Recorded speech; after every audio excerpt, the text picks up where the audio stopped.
حضرت خضر علیہ السلام کا واقعہ۔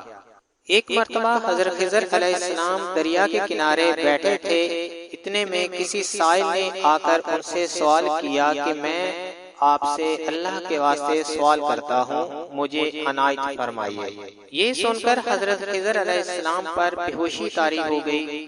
جب کچھ دیر بعد ہوش میں آئے تو فرمانے لگے، بھائی میں تو صرف اپنی جان اور مال کا مالک ہوں، تم نے مجھ سے اللہ کے واسطے سوال کیا ہے، لہٰذا میں اپنی جان اور ذات تمہارے حوالے کرتا ہوں، تم جس طرح چاہو اس کو استعمال میں لاؤ، بازار میں فروخت کر کے اس کی قیمت سے فائدہ اٹھاؤ۔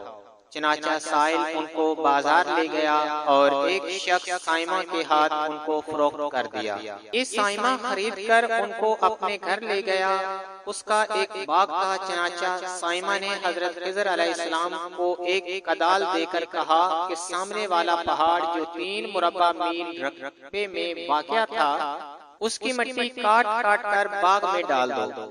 اور یہ حکم دے کر سائمہ اپنی کسی ضرورت سے کہیں چلا گیا، اور حضرت خضر علیہ السلام اس پہاڑ سے مٹی کاٹ کاٹ کر باغ میں ڈالنے لگے۔ جب سائمہ گھر واپس آیا تو اس نے گھر والوں سے دریافت کیا کہ تم نے غلام کو کھانا بھی کھلایا یا نہیں؟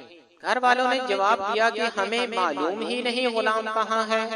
یہ سن کر جب سائمہ خود کھانا لے کر باغ میں آیا تو اس نے دیکھا کہ وہ غلام یعنی حضرت خضر علیہ السلام تمام پہاڑ کی مٹی کاٹ کر ڈال چکے تھے اور اپنے کام سے فارغ ہو کر اپنے مولا حقیقی کی عبادت میں مصروف تھے۔ یہ دیکھ کر ان کو بڑا تعجب ہوا اور اس نے دریافت کیا، یہ تو بتائیے کہ آپ کون ہیں؟ یہ بات سن کر حضرت خضر علیہ السلام پر کچھ بے ہوشی سے طاری ہو گئی، اور پھر افاقہ ہونے پر انہوں نے فرمایا کہ بھائی میں خضر ہوں۔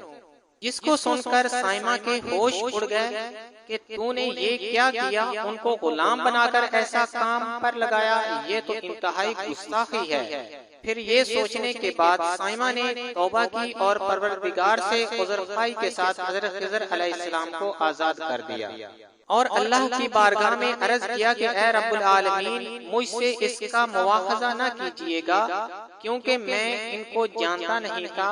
اس کے بعد حضرت خضر علیہ السلام نے دعا فرمائی اور سجدہ شکر بجا لائے کہ اے میرے پروردگار، میں تیرے ہی حق میں غلام بنا اور تیرے ہی حق میں آزاد ہوا، اس پر تیرا شکر گزار ہوں۔ بعد ازاں واپسی کی اجازت لے کر جب دریا پر واپس پہنچے تو دیکھا کہ ایک شخص کھڑا دعا مانگ رہا ہے کہ اے میرے رب، حضرت خضر علیہ السلام کو غلامی سے رہائی عطا فرما دے اور ان کی توبہ قبول فرما لے۔ حضرت خضر علیہ السلام نے یہ دیکھ کر اس شخص سے دریافت کیا کہ آخر تو کون ہے؟ تو اس شخص نے بتایا کہ میں تو شازون ہوں، آپ کون ہیں؟ انہوں نے فرمایا کہ میں خضر ہوں۔ اس کے بعد شازون نے کہا کہ اے خضر علیہ السلام، آپ نے اپنے رہنے کے لیے مکان بنا کر دنیا طلب کی ہے، کیونکہ حضرت خضر علیہ السلام کا دریا کے کنارے پر ایک عبادت خانہ تھا۔ بس یہ سن کر وہ فوراً میدان میں نکل گئے اور وہیں اللہ کی عبادت میں مصروف ہو گئے۔ اس کے بعد حضرت خضر علیہ السلام نے اسی جگہ پر ایک درخت لگایا اور اس کے سائے میں عبادت کرنا شروع کر دی۔ تو آواز آئی، اے خضر، جب تم نے درخت کے سائے میں سجدہ کیا تو تم نے دنیا کو آخرت پر ترجیح دی۔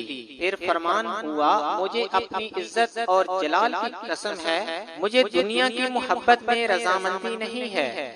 اس کے بعد حضرت خضر علیہ السلام نے شازون فرشتے سے کہا کہ اے شازون، دعا کرو کہ اللہ تعالیٰ میری توبہ قبول فرمائے۔ چنانچہ شازون نے دعا کی اور اللہ نے شازون کی برکت سے حضرت خضر علیہ السلام کی توبہ کو قبول فرمایا۔ خدا کے برگزیدہ بندے اسی حالت میں رہتے ہیں جو اللہ کو منظور ہو، بے شک ہماری فلاح بھی اسی میں ہے کہ زندگی کے ہر موڑ پر آنے والے ہر پیچ و خم میں ہم راضی رہیں، اللہ تعالیٰ کی چاہت کو سامنے رکھ کر زندگی گزاریں۔